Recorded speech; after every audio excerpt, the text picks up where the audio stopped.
guys, what's up? It's Stephen Dunn with Core Therapy and Pilates, and today I want to start a new series, a new blog series called the Fascia Series. And I want to talk about fascia because it's something that we talk about all the time in here in the studio, and it's a phrase and word that a lot of people have heard of but don't really understand. And I've learned all about fascia from several folks. Thomas Myers is someone who I've studied with, doing dissection ideas of studying live fascia instead of embalmed fascia, or studying live fresh cadavers instead of embalmed cadavers, let me say it that way. I've also studied with a guy named John Barnes, and John Barnes is the guy that coined the phrase myofascial release, which many of you have heard of. So I wanted to go over a little bit, and I'm basically just going to go straight from the brochure from John Barnes. And again, he's been a physical therapist for probably 50 years teaching his methods. And so I'm just going to read to you what is fascia according to John Barnes, the guy who created this system, created this word. Fascia is a tough connective tissue which spreads throughout the body in a three-dimensional web, from head to foot without interruption. Trauma, posture, or inflammation can create a binding down of fascia, resulting in excessive pressures on the nerves, muscles, blood vessels, osseous structures, and/or organs.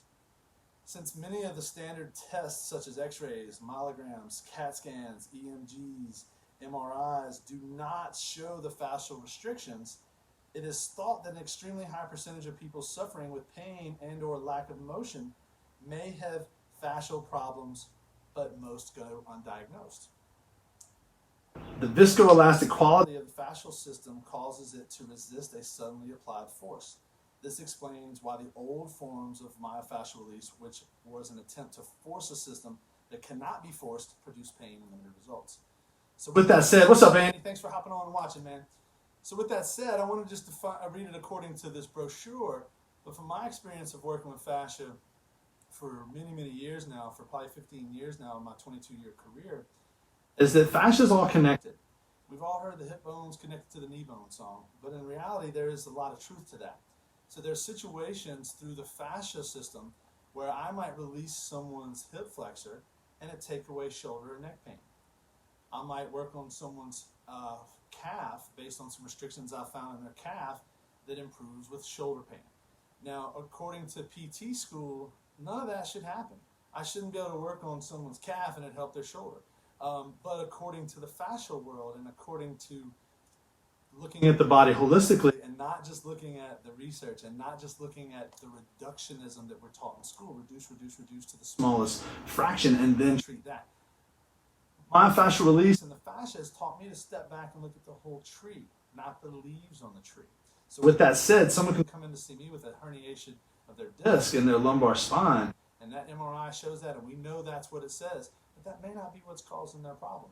There may be a fascial restriction right there in the lumbar spine. There may be a fascial restriction somewhere else. So by looking at the tree, the whole tree, again, a holistic approach, we can make a lot of positive changes first. If we don't make the changes we want to make by looking at the whole tree, then we can look at the leaves on the tree. So we can dive in and get really specific. But the reality is that if we address the tree, the leaves on the tree don't need much addressing.